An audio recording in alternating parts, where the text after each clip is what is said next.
bahwa beliau bertemu secara yaqadah dengan Rasulullah SAW lebih dari 200 kali dan hafal 7 juta hadis dan hafal 7 juta hadis. La haula wala quwata illa billah. Siapakah mau dikubur hidup-hidup? Sudah kalian dengar tadi ya, yang dimana Habib ini diisukan menghafal 7 juta hadis. Yang dimana Al-Imam Asyuyuti saja dikabarkan cuma menghafal 200.000 hadis. Dan beberapa muhaddis-muhaddis lainnya yang cuma hafal ya ratusan ribu hadis lah. Tapi ini beda teman-teman. Untuk mengalahkan para muhaddis, diisukan, diberitakan bahwa dia menghafal 7 juta hadis. Bahkan bukan cuma berhenti pada menghafal 7 juta hadis, tetapi juga bertemu Nabi Muhammad SAW secara yaqadah. Sama dengan Habib Umar, ya. Bismillahirrahmanirrahim. Sunda al-Qul inna rahmatan. Dianggap benar. Alhamdulillahirabbil alamin. Alhamdulillahirabbil alamin. Coba saya yang baca seperti itu, pasti dibully. Karena yang bacanya Al-Habib Tarim Al-Qutubi, wali-wali kutub selatan utara. Jadi apa? Aman. Ya, sampai-sampai Adi Hidayat angkat bicara. Hati-hati. Yang kritik-kritik bacaan Habib Umar tuh hati-hati. Apa katanya? Dia itu waliullah. Ya, cucu Nabi. Sontoloyo. Jadi memang ada beberapa orang yang memiliki pengaruh suaranya di Indonesia menggembar-gemborkan habaib ini. Meskipun orang-orang, oknum-oknum habaib banyak sekali khurafatnya. Bahkan di tengah-tengah umat, sok-sokan, diem. Habis itu melek. Melihat ke atas. Habis itu diem merem lagi. Seolah melihat sesuatu yang gaib baru muncul. Jadi terheran-heran. Lalu dibangun narasi teman-teman. Al-Habib Umar melihat Nabi Muhammad SAW di majlisnya secara yaqadah. Sontoloyo lagi. Ya siapapun kalian yang tidak terima, saya bilang orang yang memframing Nabi Muhammad hadir di majlisnya Umar bin Hafiz, lalu dianggap itu adalah karomah, ya sontoloyo kalian. Apa? Mau membela apa hal itu? Mau membela dengan dalil. Paparkan dalil kalian. Kira-kira dari dalil mana ada seorang soleh yang bisa berjumpa dengan Nabi Muhammad SAW, tapi garis bawahi pada zaman keemasan Islam. Yaitu ketika Nabi Muhammad SAW wafat, masih ada Abu Bakar, ada Umar, ada Utsman, ada Ali. Keempat sahabat Nabi ini, ketika Rasulullah SAW meninggal, mereka mengalami berbagai macam kesulitan, teman-teman, di dalam dakwahnya. Abu Bakar dilanda dengan, musibah. Banyak orang murtad, ya, banyak orang yang juga ngaku Nabi. Di zaman Umar, juga sedemikian, ada berbagai macam polemik. Di zaman Utsman sampai di zaman Ali sampai ada peperangan. Ali bin Abi Thalib berperang dengan Aisyah.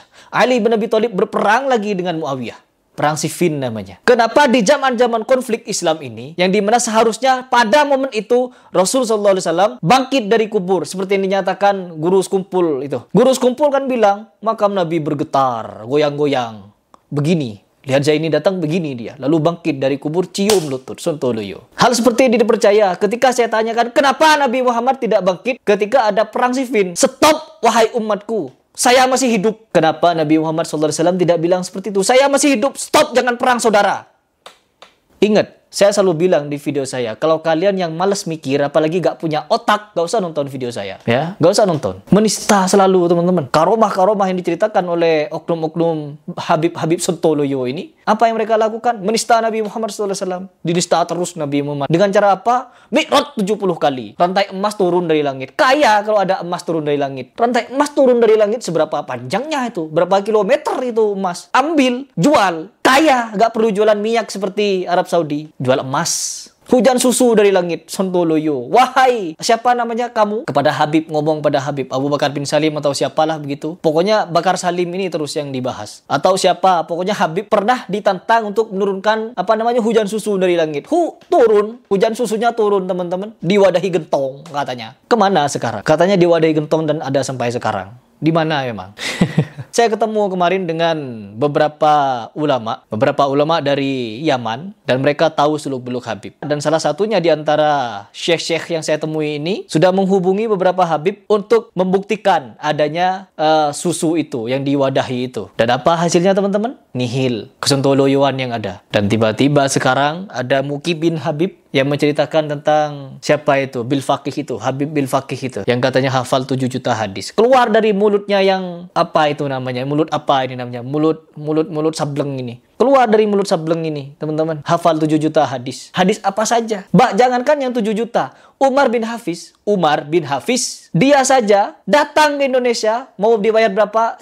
Bisa kita bayar. Mau minta bayaran berapa saja atau mau gratis, silahkan. Kita adakan di fakultas ternama di Indonesia. Kalau perlu di Universitas Islam Indonesia, UI. Kita buat dialog di situ. Umar bin Hafiz suruh duduk di depan, diuji oleh ulama-ulama. Hafalan hadisnya kalau memang hafal. Kan dibangun tuh narasi. Hafal ratusan ribu hadis. Dites. Mumpung orangnya masih hidup, masih ada. Nanti kalau sudah mati kan dikubur. Dan kuburnya dibangun, teman-teman. Dibangun seperti kuburan ini nih. Ini kuburan-kuburan hebat ini. Seperti apa itu ya? Pengantin-pengantin sudah kuburannya. Angguk-angguk. Diangguk-anggukin depan kuburannya. Dimusikin. Dijogetin kalau perlu.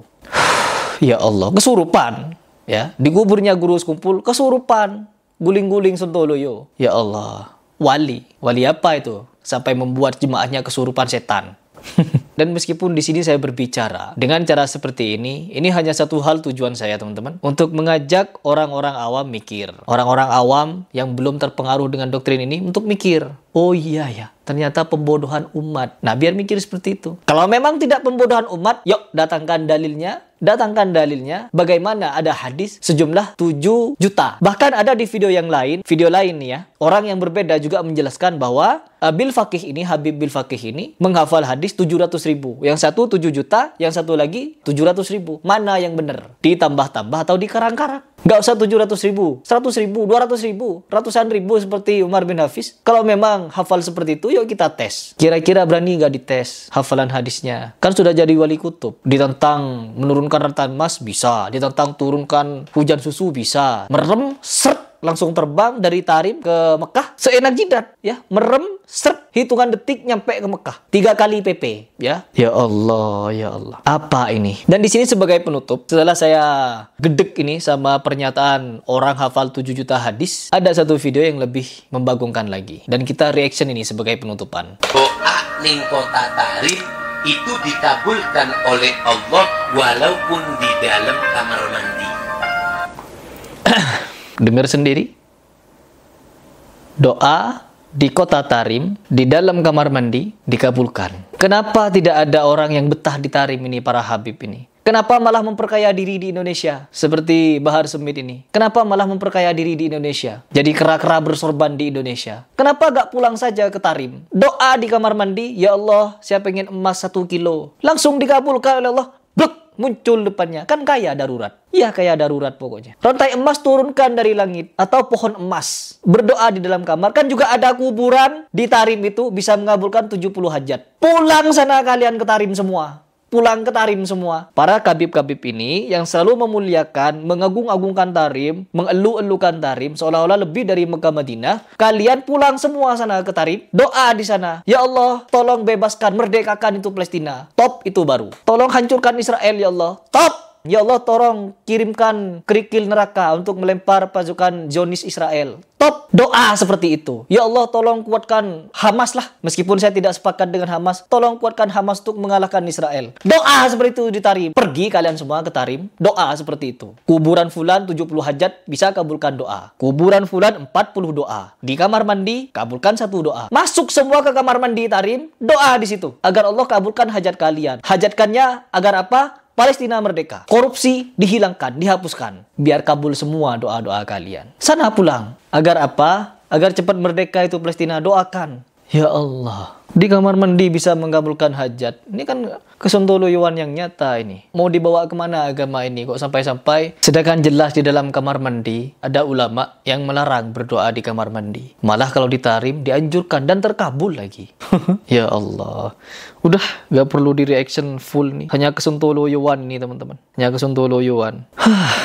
Silahkan kalian pikir. Sebenarnya apa visi misi dari Habib ini di Indonesia? Silahkan pikir baik-baik.